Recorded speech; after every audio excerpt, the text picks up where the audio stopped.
ఈరోజు మళ్ళీ అయితే సలూన్లోకి అయితే వచ్చేసిన. ఎందుకు వచ్చినా చూపిస్తా, చూసేయండి. నేనైతే ఈ సలూన్కి డ్రైవర్ని. సలూన్ సర్వీసుల కన్నా ఈ సలూన్లో లైట్లు మార్చేదే ఎక్కువ అయిపోయింది నాకు. నెలకు ఒక 4-5 సార్లు నా మారుస్తూనే ఉంటా లైట్లు. నేనేదో పోయి లైట్ అయితే మారుస్తుంటే ఈ పిల్ల వచ్చి అయితే డిస్టర్బ్ చేస్తుంది. యూట్యూబ్లో వీడియోస్ రావట్లేదు అనేది చూపి అని చెప్పి. నీకైతే తెలుగు రాదు కదా, నీకేం అవసరం అంటే, లేదు ఆ వీడియోలో నేను కూడా ఉన్నాను కదా అందుకే అడుగుతున్నాను అని చెప్పింది.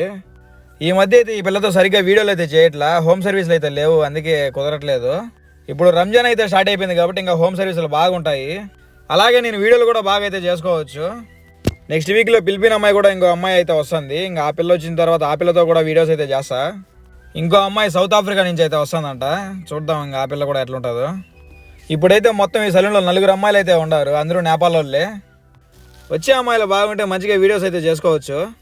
నేను లైట్ అయితే తగిలిస్తా ఉంటే జాంగు వచ్చి ఏదో ఒకటి అయితే కెలుపుతూనే ఉన్నది ఆ పిల్ల నన్ను. ఇంకా ఆడనే పైప్ ఉంటే ఆ పైప్తో అయితే నీళ్లు కొట్టేసాం మూతికి.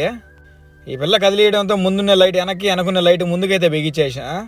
వీడియో సబ్స్క్రైబ్ చేసుకునే వాళ్ళకన్నా చేసుకున్న వాళ్ళే 97% అయితే చూస్తున్నారు. ప్రతి ఒక్కరు సబ్స్క్రైబ్ అయితే చేసుకోండి.